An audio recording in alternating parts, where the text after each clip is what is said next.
And what an evening that was. Team India is now in the World Cup final. Celebrations erupted across the country because India is now one game away to become the world champions again. Team India continued their unbeaten run in the ICC World Cup 2023. They beat New Zealand by 70 runs. India successfully avenged the defeat, remember, it had faced in World Cup 2019 against Kiwis. So a match that had haunted the Indian cricket fans for years.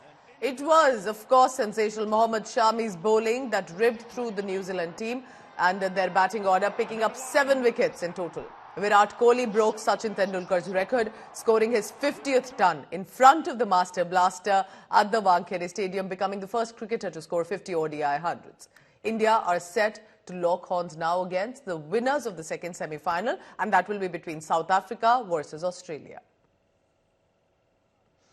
So let's bring in this morning my colleague Nikhil Naz. Nikhil, I'm sure all of you were sitting together and watching one by one the details of the match, but take us through the highlights. Indian team did what champions do. They found a way out, but we've been discussing that this was a crucial match. Well, it's a big day, firstly, for Indian cricket. Remember, this is that same hurdle that they faltered at in previous occasions. Mine goes back to those 2 semi-finals in the 50-over World Cup where they faltered at the exact same stage, especially if you look back at the 2019 World Cup where the opposition was exactly the same. India in that tournament too had dominated but then faltered when they played their first knockout game. Even in the T20 World Cup, you know, those memories are fresh of last year, exactly around this time of the year, where you reached the semi-final and that time you faltered versus England. So even if you were the biggest Indian fan who had been enjoying India's progress in this World Cup, where they were 9 out of 9, somewhere at the back of your head you knew that could this happen one more time? Because you had seen it in the last decade, India faltering at the crucial stage in an ICC tournament. And that is something that they've put an end to. That is something now that they've been able to go past. And which is why I say it's going to be a big day for Indian cricket now that they've reached the final. Remember, this is their 4th final in the history of ODI World Cup and a final that they've reached after that famous 2011 World Cup triumph that they had at the Wankhede Stadium. That time, that was the venue for the final. This time, it was the venue for the semi-final, beating a team that has been some sort of a banana peel team for them, New Zealand, which has knocked them out at crucial stages. I think it's a big day for Indian cricket, as was evident in terms of celebrations that we saw across the country. That was unusual. It doesn't happen at the semi-final stage. Usually, India celebrates once India lifts the trophy, but the fans celebrating the semi-final just tells you the story. All right, so now, of course, 10 out of 10, Nikhil, for the Indian team, and now it is about the final that they will play.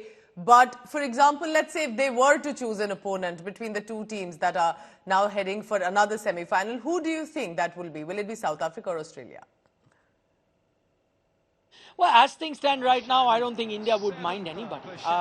They are in tremendous form. If you ask me, I think the toughest opposition was going to be New Zealand, because that's been a team that has been a bit under the radar, but had the wherewithal, had the weapons that could challenge this Indian team, as was evident in the semi-final. If you see the first 50 overs, India were the dominant side, but you knew New Zealand weren't out, and that's exactly how the game panned out till about the 30th over of the New Zealand innings. Some might even say till around the 42nd over, there was an outside chance New Zealand could have won, and then Kuldeep Yadav comes and bowls those 2 overs and then, put faith to the plans that New Zealand may have had of winning that game. So overall, I think the toughest opposition for India could have been New Zealand. I know now when you look at South Africa, Australia, between the 2, I think India would start as the favourite no matter who wins that second semi-final in Kolkata and plays India.